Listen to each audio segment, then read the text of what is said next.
আজই সাবস্ক্রাইব করুন এবং দেখুন আপনার প্রিয় শো। মিথ্যে কথা কেন বললি স্রোত? কোথায় গেছিস তুই? তুমি এখন বুঝতে পারছো ও তোমাকে জানাতে চাইনি। ও কোথায় যাচ্ছে তোমাকে জানাতে চাইনি, তারপরও কেন জানতে চাইছো? তাই স্রোত ওর বন্ধুদের সঙ্গে আছে। তোমার নিজের বোনের উপর এতটুকু ভরসা নেই, বিশ্বাস নেই? তোমার মনে হয় যে ও কোনো আনসোশ্যাল কাজ করবে? অনির্বাণ, তোমার কি মাথাটা খারাপ হয়ে গেছে? সার্থক এখানে নেই, দিল্লিতে আছে। ওর কদিন আগে এত বড় একটা অপারেশন হলো, তার মধ্যে আমাদের মিথ্যে কথা বলে কোথায় কি গন্ডগোল পাকাচ্ছে আমরা কিচ্ছু জানি না। আমি ওকে নিয়ে ভাববো না, ভাবলে সেটা বাড়াবাড়ি করা বলে, নাক গলানো বলে। একদমই তাই, এটাকেই নাক গলানো বলে। আর তুমি না স্রোতের গার্জিয়ান নও। স্রোত যথেষ্ট বড় হয়েছে, নিজের খেয়াল রাখতে জানেও। আর ও তো বন্ধুদের সাথে আছে। আমিও না একসময় স্রোতের মতো এরকমই, যখন আমি কলেজে পড়তাম বাড়িতে মিথ্যে কথা বলে নাইট আউট করেছি। আমি সবটাই বুঝতে পারছি অনির্বাণ, কিন্তু আমি নিজের মনকে মানাতে পারছি না।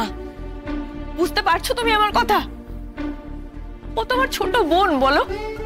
ও যতই বড় হোক না কেন, যতই স্বাবলম্বী হোক, যতই সাকসেসফুল হোক না কেন, ও সারা জীবন আমার কাছে ছোট বোনটাই থাকবে, সেই ছোট্টটাই থাকবে। প্লিজ, আমি একবার জাস্ট ওকে একবার ফোন করি, ও কোথায় আছে জেনে আমি রেখে দেবো। সত্যি বলছি তোমাকে, একবার প্লিজ দাও না। আমার একদম মত নেই এতে। বড্ড বেশি হস্তক্ষেপ করছো তুমি ওর জীবনে। আমারই ভুল হয়েছে, এ ঘরে কাজ করতে বসাটা ভুল হয়েছে আমার। তুমি না ভালো কথার মানুষ নও। আমি বাইরের ঘরে যাচ্ছি, ল্যাপটপ নিয়ে বাইরের ঘরে বসে কাজ করব। আমি 10 মিনিট পর আসবো রাই। আমি কিন্তু চেক করবো এসে তুমি ঘুমিয়েছো কিনা। যদি এসে দেখি ঘুমোওনি, আমি কিন্তু ঘুমের ওষুধ চার্জ করব। ঘুমিয়ে পড়ো। Good night.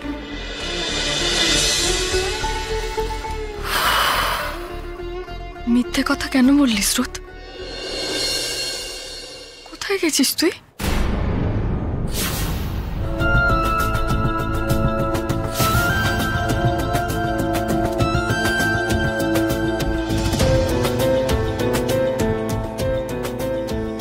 আমরা কি পৌঁছে গেছি?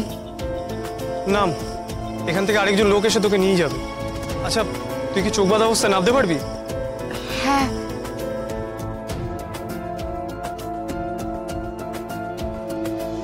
সব ভালো তো যোগেশ ভাই? আমার যেমন ভালো থাকে তেমনই ভালো। তোমাদের সব ঠিকঠাক তো মোজাম্বেল? কি ঠিকঠাক হবে? আমাদের জন্মই তো বেঠিক লগ্ন গো দাদা। এ জঙ্গল মনে আর বাঁচাতে পারবো না। ওই সব ধান্দাবাজ লোকেদের নজর পড়েছে, সব সাফ করে দেবে আর নিজেদের তিজোরি ভরবে। কঠিন সময় মোজাম্বেল, কিছুই বেঁচে থাকবে না, সব বেচা হয়ে যাবে। আচ্ছা শোনো, আমার বোন, সেটা যেন মনে থাকে। কোনো চিন্তা নেই গো দাদা। ও বোন, আমার হাত ধরো। আরে বাপ, এই বাহাতে তো ক্ষত আছে। হ্যাঁ, খুব সাবধানে, গভীর ক্ষত আছে কিন্তু। আর বলতে হবে না, তোমার বোন মানে আমারও বোন। ভয় পাস না, সেফ হ্যান্ডেই আছিস। আমি এখানেই থাকবো। ওখানকার কাজ হয়ে গেলে ওরা তোকে এখানেই ছেড়ে যাবে। আমি তারপর এখান থেকে তোকে বের করে নিয়ে যাবো। ঠিক আছে, নিয়ে যাও ওকে।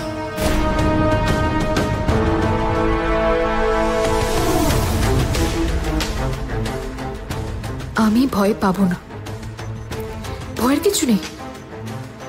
কাজ শেষ করেই তো বাড়ি ফিরে যাব। আমি ঠিক মেসি ভাইকে সাবধান করব, বাঁচিয়ে দেব।